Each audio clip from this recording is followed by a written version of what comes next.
Hey y'all, come with me and my family as we feed our tortoises. Today is tortoise treat day. So we've got some frozen but thawed obtunia cactus, which is the tortoise's favorite. If you have obtunia cactus in your area, you should have already gotten a tortoise. Like this stuff, I've never met a tortoise that doesn't just go nuts for it. A little ice chip there, but we're pretty much thawed out. It's just cold. A little bit thorny, but not enough that I'm concerned, because tortoises, unless the spikes are like Alberta prairie spikes, you really have no concern. But this is my idea of a treat. I don't just go to the supermarket and buy foods.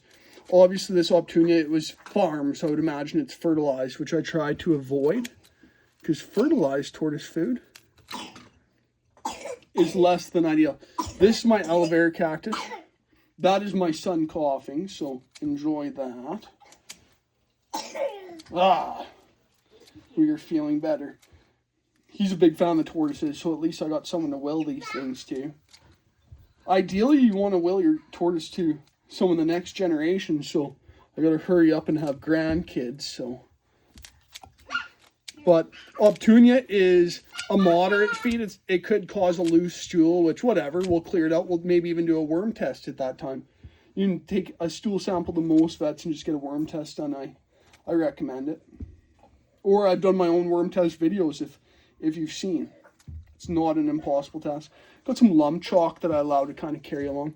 There's some aloe vera plant. This is second generation. I took it from a little pup from the neighbors. The tortoises don't really like aloe vera. Like, they'll never eat it like this if I don't cut it. And even then, they don't want it. They want, but it grows so well and you can make more of it so well that it's like, why wouldn't you? So I just cut it up like how my grandma taught me to cut a German dish called Nipfla. And they're just little slips. Rhett, you can't come up here. You'll knock my dishes down. Ready. You are a good tortoise man. And so, yeah, it's just kind of like a little nippets. But yeah, the tortoises are going to hate this.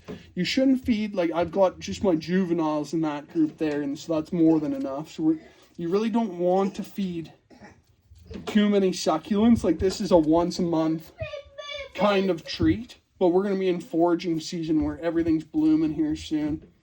And it's no biggie. So they're just sick of the dried food, and I want to just give them an extra boost, especially for the newcomers, the ones just out of quarantine, the fresh egg layers. This is going to be, and I over-calciate this. This is one time I overdo it because I typically just do a light dusting, but today with this, because I know they're going to go nuts for it, I overdo it. So it's almost like my version of medicine, because I don't have a single tortoise that doesn't have some level of pyramiding or MBD pretty much, that I feel as if there's no reason that I can't overdo it. So this is my own ground up, first picked, dried, ground, and then even pelletized mallow. I made this myself. I've got a pellet machine I got for $300. I'm going to feed these horses forever. So what I'm going to do is kind of give this all a little coating in this. So it's, yeah, like I don't condone pellets, but I do condone you making your own.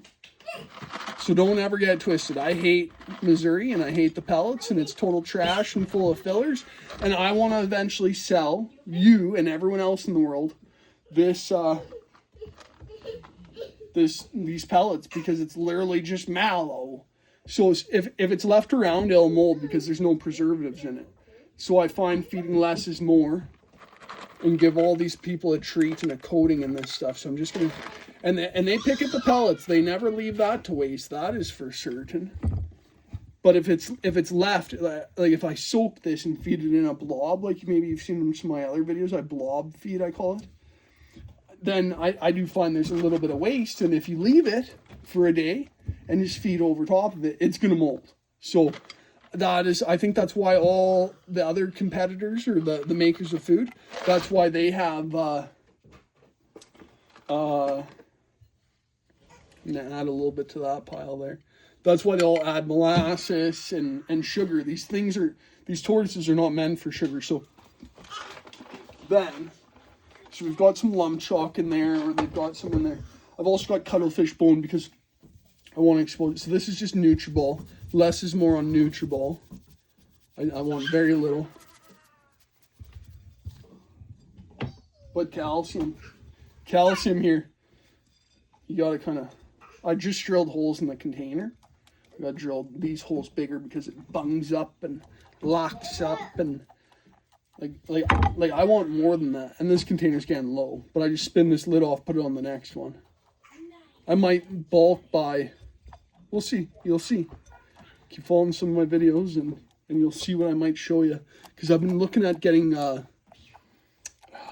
more of a bulk limestone powder. So this keeps clogging up. So we're just going to go a little bit more today. Because too much calcium is hard on the kidneys. And so this is like too much calcium in my opinion for a day-to-day feeding. But all these horses are fresh out of brumation. And I'd like to get them all. So it's like, no, I know every one of you got a good dose of calcium. But if you lay eggs, I always give the gals kind of a shot of calcium concentrate.